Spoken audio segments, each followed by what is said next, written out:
14 காயங்கள். முடியை பிடிச்சி இழுத்துருக்கான், தலையை பிடிச்சி அமுக்கியிருக்கான், முகம்லாம் நகை காயங்கள்லாம் முகத்துல இருக்கு. கழுத்துல வச்சு அமுக்கி அவன் கழுத்து தூக்கினா தலையை தூக்கினா மேலே தூக்கி ஓட முடியும். அப்ப மேலே எந்திரிக்க முடியாம கழுத்தை வச்சு அமுக்கியிருக்கான். கழுத்துல ஹையாயிட் போன டிஸ்டர்ப் ஆயிடுது. வாயை வச்சு அமுக்கிற போது மூக்குல சவுண்ட் வருவா, மூக்குல இருந்து சவுண்ட் வரதுனால மூக்கையும் சேர்த்து வச்சு வந்து சத்தம் போட முடியாத அளவிற்கு கைகளை வந்து ஃபோர்ஸ் பண்ணியிருக்கான். இந்த பிறப்பு உறுப்பு வந்து ஃபோர்ஸ்ஃபுல் பெனிட்ரேஷன். இந்த வழக்குல மாஸ் ரேப்பா அல்லது தனிப்பட்ட ஒரு ஆள் பண்ணதா, இதுக்கு பின்னாடி வந்து யார் இருக்காங்க, 16 விதமான காயங்கள் இருக்குன்னா ஒரே ஒரு தனி நபர் 16 காயங்கள் ஏற்பட்ட அளவுக்கு ஒரு பெண்ணை வந்து அசால்ட் பண்ண முடியுமா? சஞ்சய் ராய் கைது பண்ணதுக்கு அப்புறம் அந்த டிஎன்ஏ டெஸ்ட்ல அவனுடைய பிளட்டும் அந்த சூழல் இருந்த பிளட்டும் ஒத்து போகுது அப்படிங்கிறது தெரிஞ்சு போச்சு. ஏன் நிர்வாகம் வந்து இதை வந்து தற்கொலைன்னு சொல்லணும்? மூச்சு திணறலை ஏற்படுத்தி அவர் மூக்குலாம் ரத்தம் வந்து கால்கள் விரிந்த நிலையில, பெண் உறுப்பு சிதைந்த நிலையிலும், அதில் வந்து முதல்ல போஸ்ட்மார்ட்டம் பண்ணினவர் இருக்காங்க. முதல் கட்ட விசாரணைக்கு வந்தபோது 150 ml ஆஃப் செம்மண் பவுண்ட் அப்படிங்கிற மாதிரி அது அந்த போஸ்ட்மார்ட்டம் கொடுத்தவர் வந்து அவசரப்பட்டு கொடுத்துட்டாரு அப்படின்னு சொல்லிட்டாங்க. No signs of fracture. கால் வந்து அகண்ட நிலையில் இருந்தவுடைய பெல்விக் ஸ்போன் உடையல அப்படிங்கிறது போஸ்ட்மார்ட்டம் தெளிவாக சொல்லியிருக்கு. முன்னாள் காவல்துறை உதவி ஆணையர் திரு ராஜேந்திர ராஜா அவர்கள் இணைஞ்சிருக்காரு. வணக்கம் சார். வணக்கம் சார். எல்லா இடத்துலையும் பேசக்கூடிய ஒரு முக்கியமான விஷயமா இது பார்க்கப்படுது. கொல்கட்டாவில் பெண் மருத்துவருடைய பாலியல் வன்கொடுமை. காவல்துறைக்கு என்ன அதிகாரம்னா, சம்பவ இடத்தை பார்க்குற போது ஸ்மெல் பண்ணிட முடியும். ஸ்மெல் பண்ணிருந்தா இது ஒரு பாலியல் பலாத்கார வழக்கு அப்படின்னு ஸ்மெல் பண்ணிட முடியும். அதில் கம்ப்ளைண்ட் வரும்பொழுதே இது வந்து சந்தேக மரணம் அல்லது ஒரு பாலியல் பலாத்காரம் செய்யப்பட்ட மரணம் அப்படின்னு தான் கம்ப்ளைண்ட் வருது. போலீஸ் இமீடியட்டாக வந்து ரேப் அண்ட் மர்டர் தான். ஆனால் இந்த வழக்கில் இது மாஸ் ரேப்பா அல்லது தனிப்பட்ட ஒரு ஆள் பண்ணதா, அல்லது இதுக்கு பின்னணியில் வந்து பல நபர்கள் இருக்கிறார்களா அப்படிங்கிறது தான் இந்த வழக்கு. ஒரு இந்தியா முழுவதும் இருக்கிற பெரிய சொசைட்டிக்கு, ஸ்டூடெண்ட் சொசைட்டிக்கு ஒரு பெரிய அதிர்வலையை உண்டாக்குறது. இதுக்கு பின்னாடி வந்து யார் இருக்காங்க, அவன் வந்து கிட்டத்தட்ட 3:45 4 மணிக்கு உள்ளே போனதாகவும் ஒரு 45 மினிட்ஸில் அவன் வெளியே வந்ததாகவும் சிசிடிவியை பார்க்குறாங்க. பார்த்து உடனடியாக போலீஸ் வந்து இவன் உள்ளே போயிட்டு வெளியே வந்ததுக்கப்புறம் நடக்குதுன்னா வந்து இது வந்து இவன் தான் சந்தேகப்பட்டு உடனே கைதும் பண்ணிட்டாங்கன்னு வைங்களேன். அதை கைது செய்வதற்கு முன்பே வந்து இது ரேப் அண்ட் மர்டர் அப்படி தான் பண்ணுறாங்க. கைதும் இப்போ செஞ்சுட்டாங்க. கைது செஞ்சால் அவன் என்ன சொல்கிறான்னா, அந்த ஹாஸ்பிட்டலில் அது பெற்றோருக்கு தகவல் சொன்னாங்க பாருங்கள். பெற்றோருக்கு தகவல் சொல்கிற பொழுது அவங்க பொண்ணு தற்கொலை பண்ணிட்டாங்க அப்படின்னு சொல்கிறாங்க. சஞ்சய் ராய் கைது பண்ணதுக்கப்புறம் அவன் மௌனமாக இருக்கான். என்ன இப்போ என்ன தூக்கில் போடுனா போடுங்க அப்படிங்கிறான்.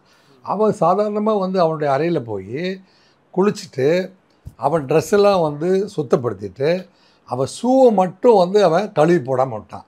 அதில் அந்த பெண்ணுடைய இரத்தக்கரை வந்து அங்கே இருந்திருக்குது. அந்த டிஎன்ஏ டெஸ்ட்டில் அவனுடைய பிளட்டும் அந்த ஷூவில் இருந்த பிளட்டும் ஒத்து போகுது அப்படிங்கிறது தெரிஞ்சு போச்சு. அன்றைக்கி நடந்தது. ஏன் வந்து நிர்வாகம் வந்து இதை வந்து தற்கொலைன்னு சொல்லணும்? அப்போ தான் வந்து நிர்வாகம் தற்கொலைன்னு சொல்லணும். இவன் வந்து 2019 காவல்துறை நண்பர் அப்படிங்கிற ஒரு இதில் அந்த லோக்கல் இன்ஃப்ளூயன்ஸில் காவல்துறையோடு நெருங்கி பழகக்கூடிய ஒரு ஆளாக இருக்கான் சஞ்சய் ராய். அந்த சஞ்சய் ராயுடைய நடவடிக்கைகள் என்னென்னா, எல்லோரும் கூட பழகினால இப்போ அப்பப்போ யாராவது ஹாஸ்பிட்டலில் போயிட்டு வயலேட் பண்ணுறவங்களெல்லாம் கண்டிக்கிறது, அல்லது சாப்பாடு கொடுக்க போகும்போது இந்த மாதிரியான மினி ஒர்க்ஸ் எல்லாம் பண்ணும்போது இவனுடைய டாமினேஷன் அதிகமாக இருந்திருக்கு. இவனை வந்து யாரும் கொஞ்சம் கண்டுக்காத நிலைமை. அப்போ எந்த இன்ஃப்ளூயன்ஸில் இவன் இவனோட டாமினேட் பண்ணுறான்? சந்தீப் கோஸ் அப்படிங்கிற அந்த நிர்வாகத்துடைய தலைவர் இருக்கார் பார்த்தீங்களா, அந்த பிரின்சிபல் அல்லது dean of the medical college, அவருக்கு இவன் நெருக்கமானவன் அப்படின்னு விசாரணையில் தெரிய வருது. அவருடைய நடவடிக்கையுமே வந்து மாத்திரைகளை வந்து பர்ச்சேஸ் பண்ணும்பொழுது அவர் வந்து டெண்டரில் வந்து அவருக்கு வேண்டியவர்களுக்கு டெண்டர் கொடுத்து அவர் வந்து பண்ணுறதாகவும், அப்புறம் முதுநிலை மாணவிகள் வந்து கொடுக்குற ப்ராஜெக்ட் ஒர்க் இருக்குது பாருங்கள், அவங்க அந்த நிர்வாகத்தை அனுசரித்து போகிற ஆட்களுக்கு மட்டும், அவர்களை புரிந்துணர்வோடு நடந்துக்கிறவங்கள மட்டும், அந்த நிர்வாகத்தில் இருக்கிற ஹச்ஓடிஸுக்கு வந்து அட்ஜஸ்ட் பண்ணி போகிற பெண்கள்லாம் சீக்கிரம் டிகிரி வாங்கிக்கிறாங்க, மற்றவங்களாம் வந்து டிகிரியே வாங்குறதே காலதாமமாகுது அப்படிலாம் நோக்கி இந்த பெண் வந்து கேள்வி கேட்டவங்களாக இருக்காங்க. அந்த கேள்வி கேட்டதுக்காக இவர் வந்து ரேப் அண்ட் மர்டர் பண்ணப்பட்டாரா, இல்லை சாதாரணமாக ஒரு காம பசியின் காரணமாக ரேப் அண்ட் மர்டர் பண்ணப்பட்டாரா அப்படிங்கிறது 2 விதமான கேள்வி. அதை தாண்டி இன்னும் நிறைய விதமான இன்வெஸ்டிகேஷனும் போயிட்டுருக்கு. ஏன்னா இது வந்து வெறும் ரேப் அண்ட் மர்டராக மட்டுமே பார்க்க முடியாமல் இது பின்னாடி நிறைய ப்ரெஷர் ஒரு பக்கம் இருக்குது. இது பின்னாடி நிறைய விஷயங்கள் மறைக்கப்படுதுன்னு பேசப்படுது. மறைக்கப்படுதுன்னு ஜனங்க நினைக்கிறது என்ன அப்படின்னா, இந்த நிர்வாக டீன் இருக்கார் பார்த்தீங்களா, சந்தீப் கோஸ் வந்து எதுக்காக உடனே ட்ரான்ஸ்ஃபர் பண்ணப்படுறாரு. ட்ரான்ஸ்ஃபர் பண்ண உடனே வேறு ஒரு நிர்வாகத்தில் அவருக்கு தலைமை பதவி கொடுக்கப்படுது. ஒரு ஒரு ஒரு ஒரு நிர்வாகத்தின் தலைமை மேலே வந்து அது பண்ணோடனே அவரை காப்பாற்றுறதுக்கான ஏற்பாடு அரசு செய்கிறதாகவும் அப்போ ஏன் வந்து அரசாங்கம் வந்து அவரை காப்பாற்றுற முயற்சியில் ஈடுபடுது? அவர் மேலே ஒரு சந்தேக குரல் இருக்கிற பொழுது அவரை காப்பாற்ற வேண்டிய அவசியம் நிர்வாகத்துக்கு அல்லது அரசுக்கு அவரை காப்பாற்ற வேண்டிய அவசியம் என்ன இருக்குது அப்படிங்கிறது தான் இப்போது ஜனங்களுக்கு மீண்டும் மீண்டும் பீதியை கிளப்பிய ஒரு விஷயமா அமைஞ்சது. முக்கியமாக அவர் பதவிக்கு வரும்போதும் அவர் வந்து அந்த பிரின்சிபலாக அவருக்கு அந்த உயர் பதவி இந்த வயசில் அவருக்கு ஏன் கொடுத்தீங்கன்னு சர்ச்சை எழுந்ததாகவும் கூறப்படுது. ஆமாம், அவர் வந்து பொலிட்டிக்கல் இன்ஃப்ளூயன்ஸில் பதவிக்கு வந்தவராகவும் வந்ததுக்கு பிறகு வந்து தன்னுடைய வியாபாரத்தை மாத்திரை பர்ச்சேஸ் பண்ணுறது, ஈவன் போதைப் பொருட்கள் கூட வந்து புழக்கத்திலிருந்து அவர் கண்டு கொள்ளவில்லை. சஞ்சய் ராய்க்கு அவர் கிட்டத்தட்ட வேண்டியவராக இருக்கிறாரு. நிர்வாகத்தை வந்து தன்னுடைய கண்ட்ரோலில் வச்சுக்கிறதுக்கு பல அதாவது இன்ஃப்ளூயன்ஸ்டு பீப்புளெலாம் நிறைய பேரை பயன்படுத்தியிருக்கிறாரு. இது போன்ற குற்றச்சாட்டுகள் மிகுந்த ஒரு நபரை வந்து ஏன் வந்து வேறொரு நிர்வாகத்துக்கு மாற்றல் செய்த போதும் உடனடியாக வந்து அவருக்கு வேறொரு பதவி கொடுக்கப்பட வேண்டும். அப்படிங்கிற போது ஜனங்க வந்து யாருமே காம்ப்ரமைஸ் ஆகிற நிலைமையில் இல்லை. ஏன்னா பெண்ணுடைய சடலம் கிடந்த விதம் இருக்குது பார்த்தீங்களா, அது வந்து ஸ்மாத்தரிங்னா மூச்சு திணறலை ஏற்படுத்தி அவர் மூக்கிலெலாம் ரத்தம் வந்து கால்கள் விரிந்த நிலையில் அவங்க வந்து ஹைமன், அதாவது பெண் உறுப்பு சிதைந்த நிலையிலும் அதில் வந்து ரேப் பண்ண, அதில் வந்து முதல்ல போஸ்ட்மார்ட்டம் பண்ணினவர் இருக்கார் பார்த்தீங்களா, முதல் கட்ட விசாரணைக்கு வந்தபோது 150 ml ஆஃப் ஃப்ளூயிட் ஃபவுண்ட் அப்படிங்கிற மாதிரி செம்மனே அதை சொல்லிட்டாங்க. White liquid. அப்போ ஒயிட் லிக்விட் வந்து 150 mlனா அப்போ இது மாசு ரேப்பாக தான் இருக்கும் அப்படிங்கிறது தான் வந்து இதில் எழுந்த மிகப்பெரிய சர்ச்சை. இப்போ நம்ம ஸ்டடி பண்ணி பார்க்குற பொழுது அல்லது கற்றறிந்த மருத்துவர்கள்ட்ட கேட்குற பொழுது அந்த வெஜினல் பார்ட் இருக்குது பார்த்தீங்களா, அதில் அவ்வளோ குவான்டிட்டி ஆஃப் லிக்விட் வந்து தங்கி இருந்து அதை எடுத்து அனுப்புறதுக்கான வாய்ப்புகள் இல்லை அப்படின்னு தெரிய வருது. ஒரு ஆண் விந்து ஒரு தடவை வெளியேறுகிற பொழுது அது 3 to 5 ml தான் வந்து வெளியில் வர முடியும். வெஜைனாக்குள்ளே போகிற பொழுது அது வந்து முழுசாக போய் அங்கே வந்து தேங்கி இருப்பதுக்கான வாய்ப்பு இல்லை. அதுக்கப்புறமே பார்த்திங்கன்னா செர்விக் அப்படின்னு இருக்குது, செர்விக்கு. அதுக்கப்புறம் தான் யூட்ரஸ் வருது. யூட்ரஸ்குள்ளேருந்து அவ்வளோ ஃப்ளூயிட் எடுக்கப்படவில்லை. அதே மாதிரி இந்த வெஜைனாவில் இருந்தும் செர்விக்கில் இருந்தும் இவ்வளோ வந்து 150 ml வந்து தேங்கி இருக்கிறதுக்கான வாய்ப்பு இல்லை. இப்போ இருந்த போஸ்ட்மார்ட்டம் ரிப்போர்ட்டில் என்ன செஞ்சுருக்காங்கன்னா 2ஆம் கட்ட விசாரணை செஞ்சு அது அந்த போஸ்ட்மார்ட்டம் கொடுத்தவர் வந்து அவசரப்பட்டு கொடுத்துட்டாரு அப்படின்னு சொல்லிட்டாங்க. ஆனால் இது கூட்டுப்பாலியல் வன்புணர்வு தான் அப்படின்ற விஷயம் வந்து நிறைய இடத்துல பேசப்படுது. போலீஸுடைய விசாரணை தெரிய வந்தது. முதல் கட்ட போஸ்ட்மார்ட்டத்துலேயும் இது வந்து கேங் ரேப்பாக தான் இருக்க வாய்ப்புகள் இருக்குதுன்னு பேசப்பட்ட நிலையில் வெறும் 150 ml செம்மன் இல்லைன்ற பட்சத்தில் அப்போ என்ன நிலையில் இது இருக்குது சார்? அப்போ கம்மியான எம்எல் இருக்குது அப்படின்னு பேசப்பட்டதுன்னா இது வந்து தேர் இஸ் நோ டவுட் இது ரேப் அண்ட் மர்டர் அப்படிங்கிறதெல்லாம் வந்து முடிவாயிடுச்சு.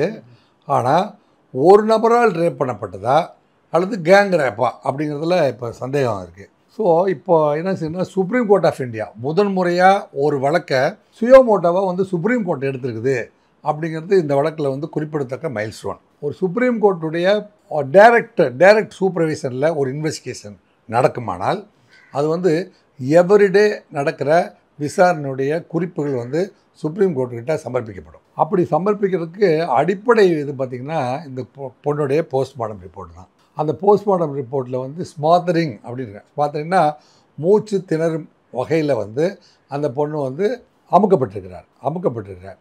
அவன் வந்து செக்ஸுவல் அசால்ட், ரேப் பண்ணுறதுக்கு என்ன அசால்ட் நடக்கணுமோ அதில் 16 விதமான காயங்கள் இருந்தது. 16 விதமான காயங்கள் இருக்குதுன்னா ஒரே ஒரு தனி நபர் 16 காயங்கள் ஏற்பட்ட அளவுக்கு ஒரு பெண்ணை வந்து அசால்ட் பண்ண முடியுமா அப்படிங்கிறது இதில் ஒரு கேள்வியாக இருக்குது. நிர்வாகத்தில் வந்து சந்தீப் கோஸுடைய ஆட்களோ அல்லது சஞ்சய் ராய்க்கு நண்பர்களோ இதில் வந்து ஒரு குரூப் வந்து இன்வால்வ் ஆகிருப்பாங்க அப்படிங்கிற விஷயத்தை கண்டுபிடிக்கிறதுக்கு தான் இப்போ விசாரணை போயிட்டுருக்கு. பொதுமக்களும் கன்னியாகுமரியிலேருந்து காஷ்மீர் வரைக்கும் இருக்கிற அத்தனை மருத்துவர்களுமே வந்து முதுநிலை மருத்துவ மாணவர்களுக்கு பணியிடத்தில் பாதுகாப்பு வேண்டும். இரவு நேரங்களில் வந்து டியூட்டி பார்க்கும்போது 36 மணி நேரம் இப்போல்லாம் வந்து பார்க்குறாங்க.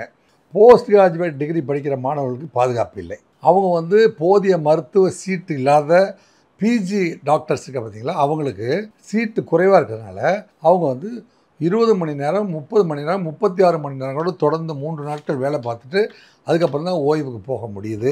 அப்படியெல்லாம் ஒரு நிலைமை இருக்கிற பொழுது அவர்களுக்கு பாதுகாப்பான தங்குமிடமும் கழிப்பறைகளோடு கூடிய தங்குமிடமும் அமைத்து கொடுக்கப்பட வேண்டும் அப்படிங்கிற ஒரு கேள்வியை இந்த வழக்கு வந்து எழுப்பியிருக்குது.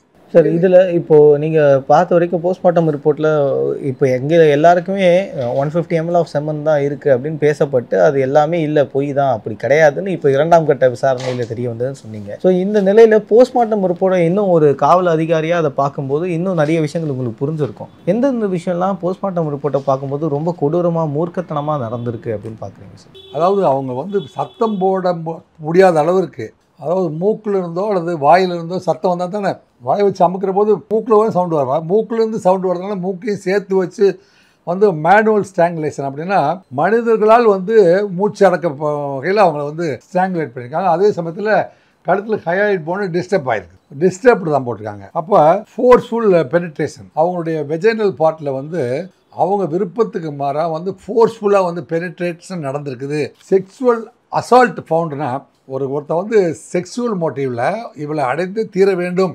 அப்படிங்கிறதுக்காக என்ன ஃபோர்ஸிபிளாக அவளை வந்து மடக்கிறதுக்கு முயற்சிகள், அவர் முடியை பிடிச்சி இழுக்கிறது, கை கால்களை பிடிச்சி மடக்கிறது, அவருடைய கட்டுப்பாட்டுகளை கொண்டு வரதுக்கு என்னென்ன மாதிரியெல்லாம் வந்து முயற்சிகள் எடுப்பாரோ அதுக்கு பேர் தான் வந்து மெடிக்கல் டெர்மினாலஜியில் வந்து செக்ஸுவல் அசால்ட் அப்படின்னு வச்சுருக்காங்க. போஸ்ட்மார்ட்டம் ரிப்போர்ட்டில் இருக்குது. அப்புறம் ஒயிட் திக் விசிட் லிக்விட், இதுதான் வந்து செமினல் ஸ்ட்ரெயின் அப்படிங்கிறத கருதப்படுது. இது வந்து என்ன செய்யுதுன்னா இந்த வெஜைனா அந்த செர்விக்ஸு இந்த ஏரியாவில் தான் அது தங்க முடியும். இது வந்து அந்த கர்ப்ப பைன்னு சொல்கிறாங்க பார்த்தீங்களா, கர்ப்ப பைக்குள்ளே போய் தங்கலை. இது மாதிரி இந்த ரேப் கேஸில் வந்து அதாவது ஒரு ஆணும் ஒரு பெண்ணும் வந்து இருவரும் மனமொட்டு செய்கிற பொழுது தான் அது வந்து அந்த கர்ப்ப பை அப்படிங்கிற இடத்துல போய் கருவுறும் நிலைக்கு போய் ஆளாகும். இது வந்து டிஸ்டர்ப்டு இன்டர்கோர்ஸ். அப்போ வந்து இந்த செமினல் ஸ்ட்ரெயின் வந்து எங்கே இருக்கும் அப்படின்னா வெஜைனா அண்ட் செர்விக்ஸில் நின்றுடும் அப்படிங்கிறது தான் இப்போ டாக்டர்ஸ்லாம் சொல்கிறாங்க. வெஜைனா செர்விக்ஸு தாண்டி போனால் தான் வந்து நீங்கள் வந்து அந்த கர்ப்பப்பை பக்கத்தில் போய் அங்கே கருவுறும் நிலை உருவாகும். அங்கே போய் கூட வந்து கருவுறும் நிலைக்கு மாறிடும். ஜார்ஜ் ஜெயலால் அவர் வந்து ஒரு பேட்டி கொடுத்துருக்காரு. அவர் வந்து இந்த போஸ்ட்மார்ட்டம் ரிப்போர்ட்டை வந்து கிரிட்டிக்கலாக அனலைஸ் பண்ணி 150 ml ஆஃப் செமினல் ஸ்ட்ரெயின் அப்படிங்கிறது ஸ்டோர் ஆகிறதுக்கான இடம் அங்கே அந்த வெஜைனல் ஏரியாவில் இல்லை. அது கருத்தரிக்கிற கருப்பையில் போய் வந்து ஃப்ளூயிட் இருக்கலாம், அது குழந்தை உருவாகிறதுக்கான ஃப்ளூயிடாக மாறிடும். வெறும் செமினல் ஸ்ட்ரெயினாகவே வந்து இந்த பாத்வேயில் தேங்கி இருக்கிறதுக்கான வாய்ப்புகள் இல்லை. அது வந்து வெரி மினிமம் லிக்விட் தான் இருக்கும். அந்த லிக்விட் ஃபாரின் லிக்விட் கண்டுபிடிக்கப்பட்டிருக்கிறது அப்படிங்கிறத சொல்லியிருக்காரு. இது வந்து ஒரு ரேப் அண்ட் மர்டர் அப்படிங்கிறத கன்ஃபார்ம் பண்ணியிருந்த போதிலும் எத்தனை பேர் இன்வால்வ் ஆகியிருந்தாங்கிறது விசாரணையில் தான் தெரியும். உடலில் இருக்கக்கூடிய காயங்கள்லாம் ரொம்ப காயங்கள் பார்த்தீங்கன்னா 14 காயங்கள் வந்து தலை, முடியை பிடிச்சி இழுத்துருக்கான், தலையை பிடிச்சி அமுக்க முகம்லாம் நகை காயங்கள்லாம் முகத்தில் இருக்குது. கழுத்தில் வச்சு அமுக்கி அவன் எழுந்து கழுத்து தூக்கினா தான் தலையை தூக்கினா தான் மேலே தூக்கி ஓட முடியும். அப்போ மேலே எந்திரிக்க முடியாமல் கழுத்தை வச்சு அமுக்கியிருக்கான். கைகளை வந்து ஃபோர்ஸ் பண்ணியிருக்கான். இந்த பிறப்பு உறுப்பு வந்து ஃபோர்ஸ்ஃபுல் பெனிட்ரேஷன். ஸோ இந்த 14 காயங்களும் வந்து உறுதிப்படுத்தியிருக்காங்க. இந்த ஒரு ஃப்ளூயிட் இருந்ததையும் கண்டுபிடிச்சிட்டாங்க. செக்ஸுவல் அசால்ட் இவங்க கொடுத்துக்கிற 6 பாயிண்டில் 6வது point no signs of fracture. இதில் வந்து உடலில் வந்து காயங்க ஃப்ராக்சர் இல்லை.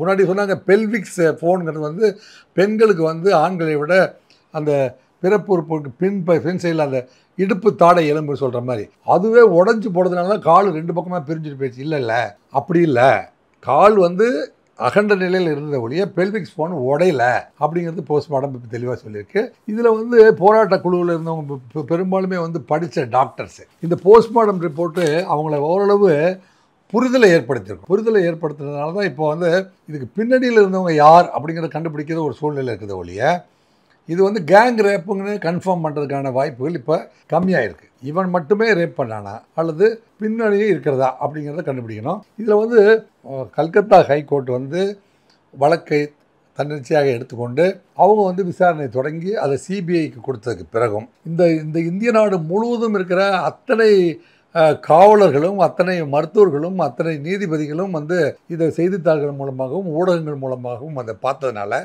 சுப்ரீம் கோர்ட் வந்து எங்களுடைய நேரடி மேற்பார்வையில் இந்த விசாரணை நடைபெறும் அப்படின்னு எடுத்ததுனால இன்றைக்கி மாணவர்கள்லாம் ஓரளவு அமைதி நிலையை கடைபிடிக்க ஆரம்பித்து விட்டார்கள்.